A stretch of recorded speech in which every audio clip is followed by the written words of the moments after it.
नमस्कार, मैं कल्पेश चक्रवर्ती एक बार फिर से आप सभी का स्वागत करता हूं मेरे इस YouTube channel a new tricky era of chemistry with Kalpesh sir पर। देखिए, आज हम लोग डिस्कस करेंगे रासायनिक साम्य के बारे में। सबसे पहली बात साम्य के लिए यह है कि यह उत्क्रमणीय अभिक्रियाओं का अभिलाक्षणिक गुण होता है। ध्यान देना, साम्य की अवस्था उत्क्रमणीय अभिक्रियाओं में ही डेवलप होती है। उत्क्रमणीय अभिक्रियाएं क्या है? ऐसी अभिक्रियाएं जो अग्र और पश्च दोनों दिशाओं में चलती है, उन अभिक्रियाओं को उत्क्रमणीय अभिक्रिया कहते हैं। और उत्क्रमणीय अभिक्रियाओं का अभिलाक्षणिक गुण होता है भैया कौन सा? रासायनिक साम्य का उत्पन्न होना। क्लियर? अब रासायनिक साम्य उत्पन्न कैसे होता है, इस चीज को सीखेंगे हम लोग एक इक्वेशंस को फॉलो करते हुए। तो ध्यान देना भाई, रिएक्शन हमारे पास है जिसमें रिएक्टेंट ए और बी अभिक्रिया करके बोलो उत्पाद सी और डी का निर्माण कर रहे हैं। जब अभिक्रिया अग्र दिशा में जाएगी तो अभिक्रिया का वेग RF और पश्चिम दिशा के लिए वेग ले लिया आप लोगों ने RB। यहां लगाइएगा अब आप लोग द्रव्य अनुपाती क्रिया नियम। ध्यान दीजिएगा, द्रव्य अनुपाती क्रिया नियम यूज में ले रहे हैं। और ये नियम क्या कहता है तो सुनो भाई, अभिक्रिया का वेग अभिक्रिया में भाग लेने वाले क्रिया कारक पदार्थों के सक्रिय द्रव्यमानों के गुणनफल के समानुपाती होता है। ओके, तो अभिक्रिया का वेग बोले तो RF समानुपाती होगा, बोलो इसके रेस्पेक्ट में क्रिया कारक A और B का सक्रिय द्रव्यमान उसका गुणनफल के समानुपाती कर दिया। वैसे ही RB बोलो इसके रेस्पेक्ट में क्रिया कारक कौन है? C और D, तो C का सक्रिय द्रव्यमान D का सक्रिय द्रव्यमान का गुणनफल इसके समानुपाती होता है अभिक्रिया का वेग। क्लियर? अब यहाँ कंसेप्ट सुनिएगा, आपको पता है कि जब भी कोई रिएक्शन होती है तो रिएक्शन के स्टार्टिंग में जब t बराबर 0 सेकेंड हो, दैट मीन्स अभिक्रिया चालू ही हो रही हो, तब रिएक्टेंट की कंसंट्रेशन सबसे ज़्यादा होती है। उस समय पर उत्पाद बिल्कुल भी नहीं होता है। लेकिन जैसे जैसे टाइम गुजरता जाएगा बोलो क्रिया कारक की सांद्रता में कमी आएगी, वहीं उत्पाद की सांद्रता बढ़ेगी। फिर क्रिया कारक की सांद्रता में कमी आएगी, वहीं उत्पाद की सांद्रता और बढ़ेगी। डैट मीन्स कंक्लूजन क्या निकल रहा है ये कि अभिक्रिया जब होती है तो क्रिया कारक की सांद्रता में कमी और उत्पाद की सांद्रता में वृद्धि होती है। Is that clear? अब इसी कंसेप्ट को हम लोग द्रव्य अनुपाती के आधार पर सीखें तो फिर हम रासायनिक साम्य पर पहुंचेंगे। देखो कैसे, आप लोग नोटिस कीजिएगा, A और B रिएक्टेंट है और जो डायरेक्टली प्रोपोर्शनल है RF के। Is that clear? अब इसे मैं एक ग्राफ से एक्सप्लेन करूं तो ज़्यादा अच्छे से आपको समझ में आएगा। देखिए, इधर मैं ले लेता हूं समय और यहाँ मैं ले लेता हूं अभिक्रिया का वेग या दर। ओके, अब आप सुनिएगा, जब रिएक्टेंट इनिशियल स्टेज में सबसे ज़्यादा होते हैं, मतलब A और B अभी सबसे ज़्यादा है, तो बोलो RF इसके डायरेक्टली प्रोपोर्शनल है। डैट मीन्स RF की वैल्यू सबसे ज़्यादा होगी या नहीं होगी? 100% होगी। वहीं अभी अभिक्रिया चालू ही हुई है तब प्रोडक्ट बिल्कुल जीरो है। डैट मीन्स प्रोडक्ट जीरो होने पर RB की वैल्यू भी जीरो होगी। ये RB भी कैसा हो गया बोलो? जीरो। अब आगे की बात, समय गुजरने पर रिएक्टेंट तो कम हो गए और रिएक्टेंट जब कम होंगे तो बोलो RF की वैल्यू भी कम होगी। अच्छा, जितना रिएक्टेंट कम हो रहा है उतना ही प्रोडक्ट बढ़ता जा रहा है, तो प्रोडक्ट जब बढ़ेगा तो बोलो RB की वैल्यू बढ़ेगी कि नहीं बढ़ेगी? डैट मीन्स समय के साथ साथ अग्र अभिक्रिया का वेग तो घटेगा, वहीं पश्च अभिक्रिया का वेग बढ़ेगा। कंसेप्ट को सीखिएगा, समय के साथ साथ अग्र अभिक्रिया के वेग में कमी आएगी, वहीं पश्च अभिक्रिया के वेग में वृद्धि होगी। और अब समझिएगा, काम की बात, अंडरलाइन करने वाली बात आ गई है। शुरू में जब अभिक्रिया में क्रिया कारक ज़्यादा थे तो अग्र अभिक्रिया का वेग ज्यादा था, वहीं पश्च अभिक्रिया का वेग बिल्कुल जीरो था। टाइम के साथ साथ क्रिया कारक घटे तो अग्र अभिक्रिया का वेग भी घटा, वहीं पश्च अभिक्रिया का वेग बढ़ा, फिर घटा, फिर बढ़ा। एक स्थिति ऐसी आती है जब अग्र व पश्च अभिक्रियाओं की दरें बराबर हो जाती है, तो वो समझना जब वेग घटता जा रहा है ये वेग बढ़ता जा रहा है। तो एक स्थिति ऐसी आई जबकि अग्र व पश्च अभिक्रिया की दरें समान हो गई, उस अवस्था को ही नाम दिया जाता है, बोलो, साम्य अवस्था। इसी को कहा जाता है रासायनिक साम्य। बोलो मेरी बात समझ में आई या नहीं आई? पूरी बातों को फास्ट ट्रैक पर बोल रहा हूं, समझने की कोशिश करना। स्टार्टिंग में जब अभिक्रिया चालू होती है तो क्रिया कारक ज़्यादा होते हैं, उत्पाद बिल्कुल भी नहीं होते हैं, इसीलिए अग्र अभिक्रिया का वेग ज़्यादा होगा और पश्च अभिक्रिया का वेग कम होगा। क्लियर? लेकिन टाइम के साथ साथ रिएक्टेंट कम होंगे और प्रोडक्ट बढ़ेंगे, तो अग्र अभिक्रिया का वेग घटेगा और पश्च अभिक्रिया का वेग बढ़ेगा। और जब ये दोनों वेग बराबर हो जाते हैं उसी अवस्था को नाम दिया जाता है, बोलो क्या? साम्य अवस्था।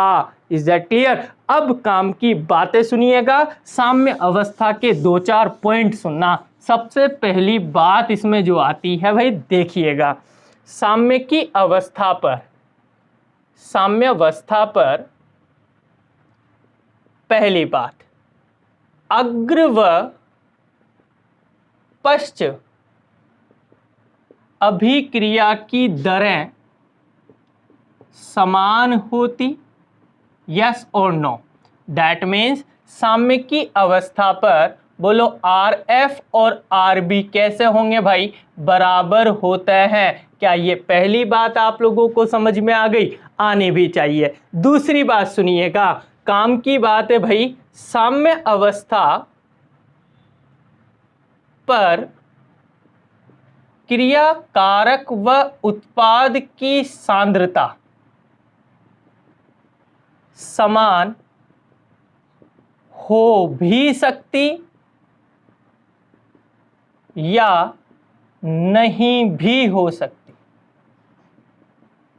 लेकिन काम की बात है भाई, लेकिन क्रिया कारक व उत्पाद की सांद्रता नियत होती है, कांस्टेंट होती है। बहुत काम की बात है, बहुत अच्छी बात है भाई। यूं कहा जा रहा है कि साम्य की अवस्था आ गई, ऐसा जरूरी नहीं है कि क्रिया कारक और उत्पादों की सांद्रता समान हो, समान भी हो सकती है और समान नहीं भी हो सकती है, लेकिन काम की बात यह है कि उनकी सांद्रता नियत जरूर होगी। अब ये नियत सांद्रता का मीनिंग क्या है? आप लोग समझें कि जब रिएक्टेंट प्रोडक्ट में कन्वर्ट हो रहे हैं, उत्क्रमणीय अभिक्रिया हो रही है, RF और RB बराबर हो रहे हैं साम्य की अवस्था में।